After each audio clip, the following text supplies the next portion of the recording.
welcome to Marin Poets Live. I'm Neshama Franklin. I work at the Fairfax Library and I love poetry. After this program airs on TV, it will appear on the Marin Free Library website as part of a digital archive, which also features biographies of the poets and links to our collection. Today we are featuring poet Kate Peper. Welcome, Kate. Thank you, Neshama. So good you're here. And we have a ritual, I bet you know it, a Marin poem, if you would. I do have a Marin poem. And this, I have to tell you, it was inspired by, first of all, a crappy job that I hated. And when I really need to get away, I go to West Marin, and I pass by all those historic ranches, H, whatever, down to Z. And I just wanted to be one of those cows that I passed. So this is called Zen Cow. Days of fog burning off, of vultures, circular flight over the disappearing eye. Eat, drink, breathe. She took her place among the herd. At first it was hard staying still. She marveled at their long tongues muscling wild mustard and rattlesnake grass. At the trough, their tagged ears bobbed as 15, 20 mouths lapped water. She dipped her face in, letting black flies cluster in the corners of her eyes and reddening hide. Now and then, one would lift its great head, muzzle dripping, and bellow. At the field's far end, picnickers gathered baskets, blankets, and moved on. She rubbed her grass-stained shins and lay down, her one stomach full of dandelion. She forgot name, numbers, shoes, the need to move quickly or search for anything. Eyes half closed, she cradled herself in grass, dung, fly buzz swirling around, black and white haunches twitching in sync. Wow, that's your very own Greek myth. Yeah. You did it to yourself.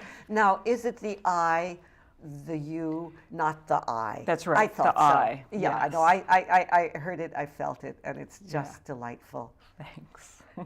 Yes, and I love the way on the dung heap, a good poem arose. Yeah. You know, I marvel at those cows. They're so big and heavy, and they have such gravitas, you know. Yes.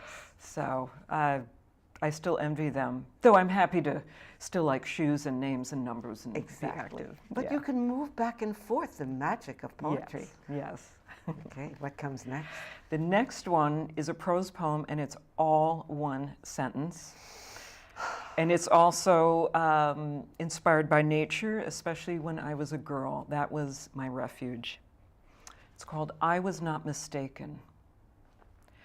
There was a way of living in the woods with pines overhead and needles sloughed off and the sun almost blocked out except a finger of light on the bluebells and my bare knees pressed into the loam as I studied mushrooms, the size of stub pencils with gray gills and moss-like green cloud formations over the mushy log, and a daddy longleg stepped from softness to softness onto the back of my hand, and car sounds and kitchen sounds far away, and no one wanted me or knew who I was anymore.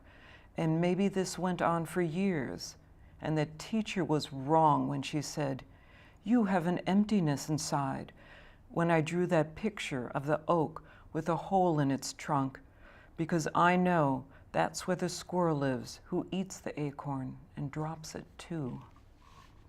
I love it. And that child incubated the poet. Yes. And of course, the emptiness inside is just waiting to be filled with all those fabulous images and all that attention. I know. So in some way, even though she wasn't talking, she was, you were a child and you had a squirrel, she was talking in a larger way. Yes, well, she was doing the psychology Oh, of, yes, Save us. oh, you don't have a home life, oh, you don't have a soul. And I'm like, no, that's where the squirrel or the owl or Yes. whatever lives. Good so. for you to hold on to little Kate. Yes. What next? This next one is, I was feeling rather down, so it's a more serious poem, but I guess it came out as a persona poem. It's called Self-Portrait as a Bell. We remember the air pricked with whistles and applause as we made way for the truck ferrying the church's new bell. Even the square's sycamores fanned their leaves as if in Alleluia. The bell was hoisted and bolted in, nothing but gleam.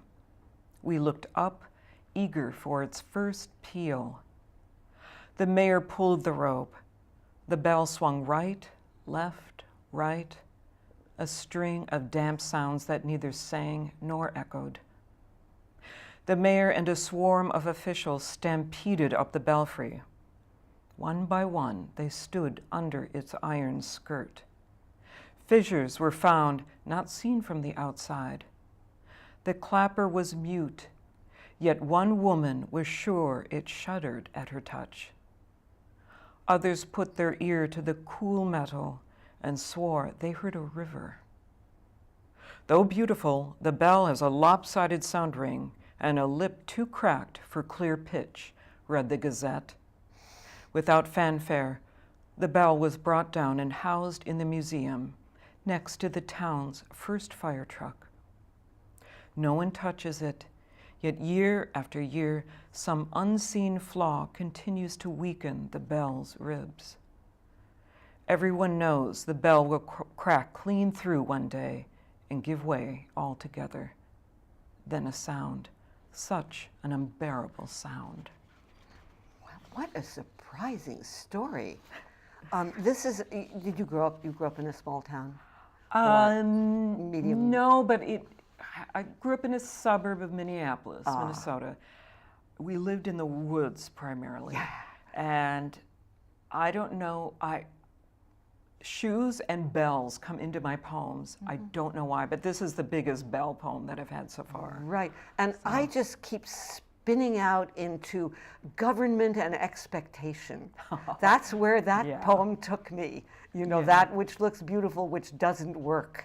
Yes, yes. Yes, yeah. Thank you. And this next one is actually a Fairfax poem where I live, in fact, very near the library. And last summer, oh my gosh, there was a neighbor that was reworking his garage, and he was alone, and it was continual hammer pounding. So this was inspired by that. It's called Mondrian and My Neighbor's Garage. My neighbor's daily pounding on his partly done garage makes me rage in the same way I do at the Dutch artist Mondrian, who painted the tree's branches straighter and straighter until only beams crisscrossed, intersections filled with red, blue, yellow, sheetrock white, black, closed windows. Canvases celebrating the aesthetic of the grid, pounding it into a wireframe for life, turning away from the mutable clouds and the subtle hues of mushrooms. The tangle in the world is made right by the dependable right angle, soothed with the primary's unmixed hues. No, please give me a day when the hammer stops and silence walks barefoot again. I'll stand on my listing balcony and listen to someone's upright piano through the maze of leaves, their wobbly arpeggios ushering in an era of calm. Days with orange sunsets, clouds tinged with purple, what my colorblind husband calls that mystery color.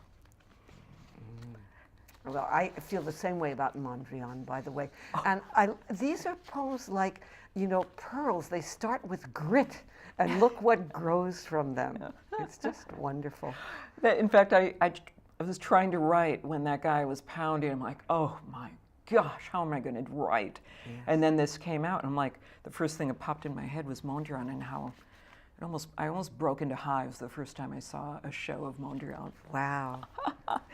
Anyway, well, this next one, well, I'm a sentimental person, and even though I love technology and I love my little iPhone, I do miss the phone booth. So this is called Don't You Miss the Phone Booth. Don't you miss the phone booth? A place where once you closed that hinge door, you could still look out, the world hushed and you in a capsule of privacy. The etchings of phone numbers, names, and expletives cheering you while you listened for the dial tone, thinking grandly how connected you were to those who came before you in this one booth.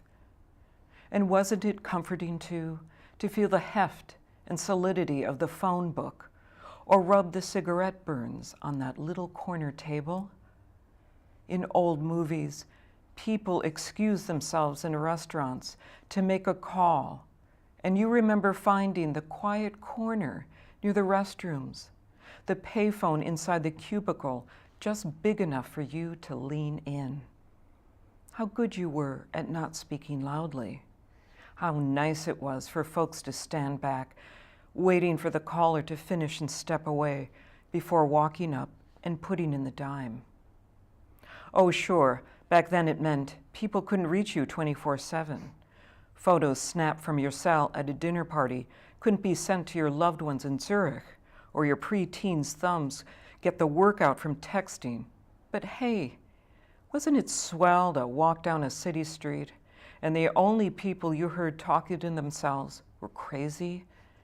And driving away from the city, no pop song sound bites rang in your pocket. And in the pouring rain, when you missed your turn to so-and-so's cabins, the wipers going like mad, you saw a closed gas station and with relief, a sudden spark of joy, spotted the shape of the booth with its panels lit, the unmistakable sign of the phone on top, haloed in light, offering you shelter and connection. That's really beautiful, and I love the insertion of swell in there. It's Swell. such an anachronistic word. Yeah, I like swell too. Yes, yes.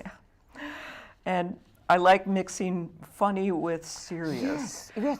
I mean, when you said this is going to be a dark poem about the bell, the first part of it was very funny. Oh, good. You know, I mean, it was just like a civic cartoon. Yeah. I know, I was thinking of a cartoon actually. I used to be an animator, so I kind of... I think you're still an animator. I think I'm still an animator, yeah. And this next one, I was a fully employed animator when I wrote this one, and I was thinking back on, I think, Dumbo, the clowns in Dumbo, and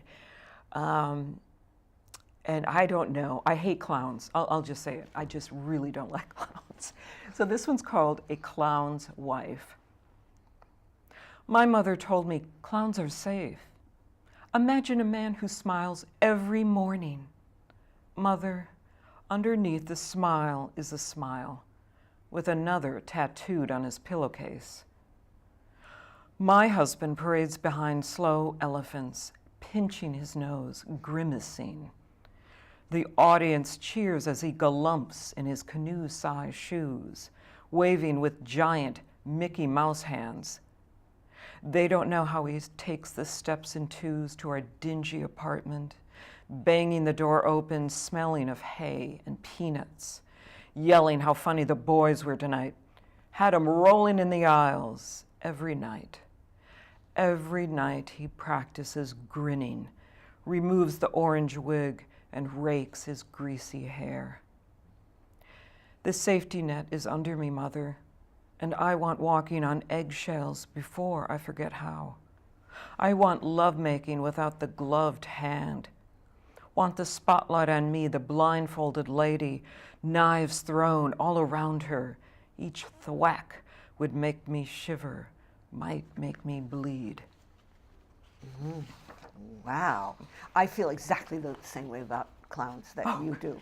So I think it's pretty universal. I think it is. I think it is. I don't know why people become clowns. They're not funny. And the first clown I ever saw, I was a young girl in the Shrine Circus. He was bald with a tiny little hat, and he wasn't smiling, though he had this big painted smile on. And he went right towards me and my friend, and I'm like, yeah. Yeah. definitely. Whores. Yes. And yet you made a poem out of I it. There you know. have it. Celebrating my hatred of God. Yes. This next poem started off very large, but it was inspired by a conversation I had with my mother, who still lives in Minnesota. She's originally from Switzerland.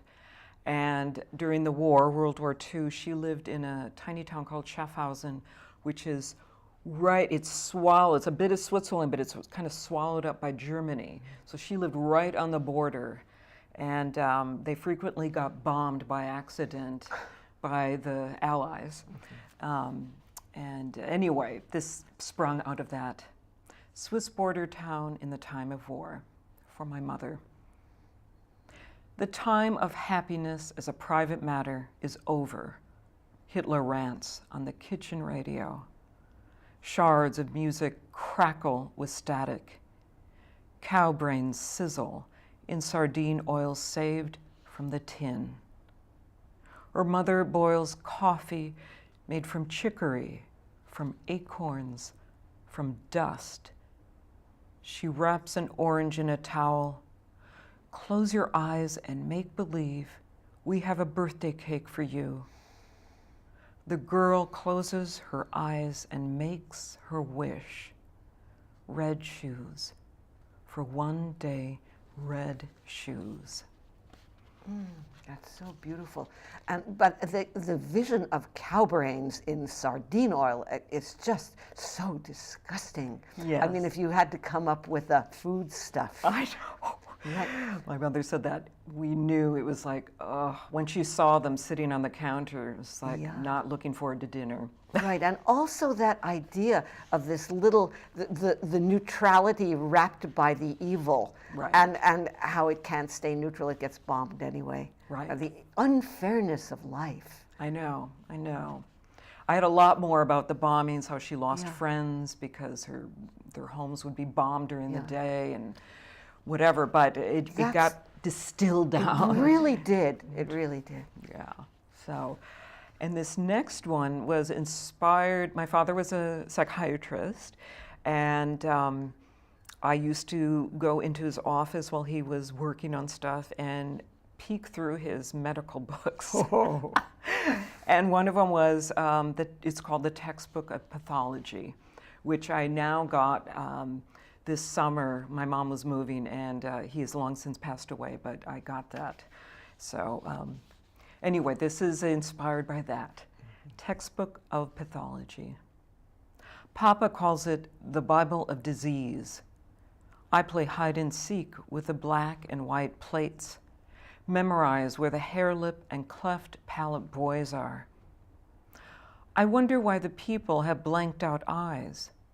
Some are my own age, with lobster hands and spindle legs. Here's the boy who died an old man at 13. Progeria, my father says. The kid is bald, crawling on all fours. My father takes the book away as always, but I'll return to look at death, stooped in her dark room, stitching a gown for me. One day I'll grow into it. That's a knockout. And I also could not get enough of those hairy, hairy pictures. I know, Right. I know. It's just, of course, I always thought, just by looking at this, I'm going to get that. I'm going to get rickets. course. I'm going to get cleft palate, Yes. Do you know the Transformer poem about death making a suit for you? No. Oh, well, you'll find it, and then you'll see Oh, my how it's gosh. very beautiful. You'll find it. Oh, I'll share it with wow. you. But I just love how we know everything about life from the very beginning. And because you're a poet out of necessity, you can acknowledge that. Yeah. Yeah. Oh, and this next one also inspired, it was a very unconscious poem. I have poor hearing, and it sort of started with that, and then suddenly it blossomed into this whole unconscious weird thing with my dad. So a little bit, I don't really know where it came from, but here it is. and the title is split between the actual title and then an epigraph from Shakespeare, Henry IV. So it's called Uneasy Lies the Head That Wears a Crown. The fjords in Damascus? No, the sword over Damocles. You don't hear so good, my friend says. Well, I say, I don't hear so well. Something my father drummed into me. Not the same well back home that filled with rainwater and echoed when you called into its blackness. Bluebells lined its cracked rim where my father took me aside and said, don't tell anyone, but I pray here every day. I imagined his heart, head bowed as he sank to his knees. Later, he told me it was guilt that drove him, his hands trembling, head turning away as he shaved.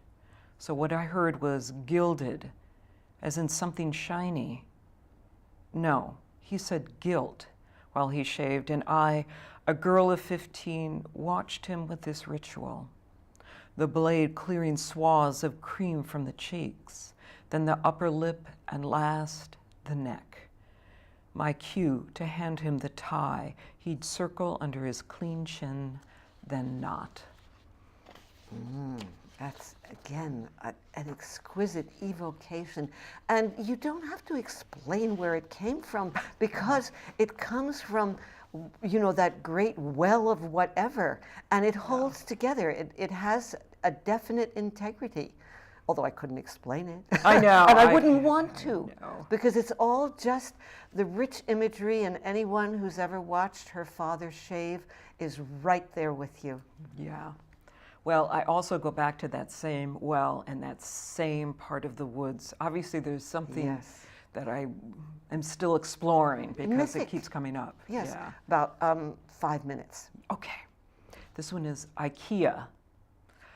And there is an epigraph from Ephesians 5:14. Wake up, sleeper, rise from the dead.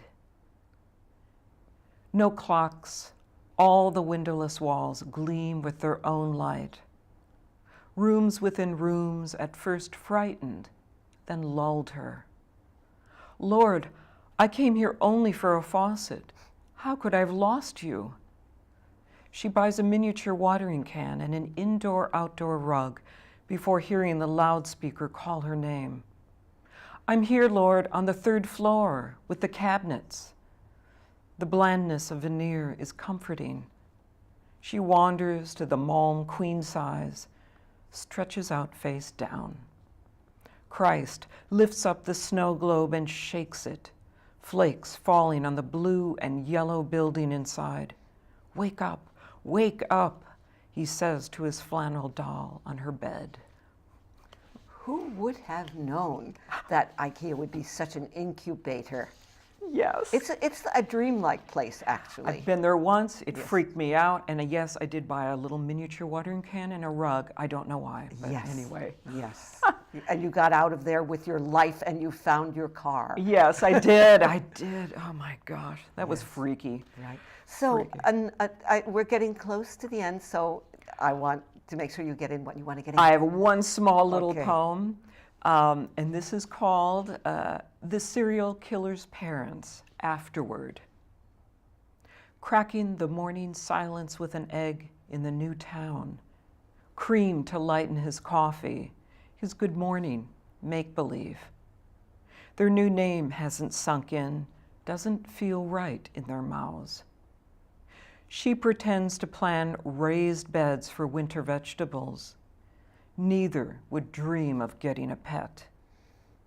Come spring, she'll hang a new birdhouse.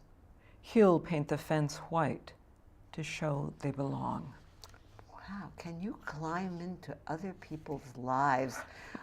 Because we all have given birth to the serial killer, as it were. Yes. And what I especially appreciate about your poetry is how rooted it is in ordinary things, which I find, of course, talismanic and fascinating. So it's not that I'm, sent out into the vast reaches. I'm in the inner reaches that are so resonant and so exciting. So a short one, maybe. Okay. Sneak one in? Yes, this is called No GPS. Has a, it has an epigraph by Vivian Stanchel. Did I tell you I saved up to become an alcoholic? June 26th. I'm writing you from my new domain, hammock.com. Supine is superb. The laptop's taped shut and my cell phone's GPS says, please find open sky. A Manhattan's in my hand and the clouds and I could care less about each other. Glorious shambles my life. If you want me, my people will call your people, using alp horns, then little fires, then whispers between gorges. Note to self, sacrifice everything. The hammock will be gone when I'm gone, and everyone happier for the view. Ah, and that's a great way to leave what we're doing. We have, the GPS took us just to where we needed to be. So thank you so much, Kate Pepper. It was a great joy. Thank you so much.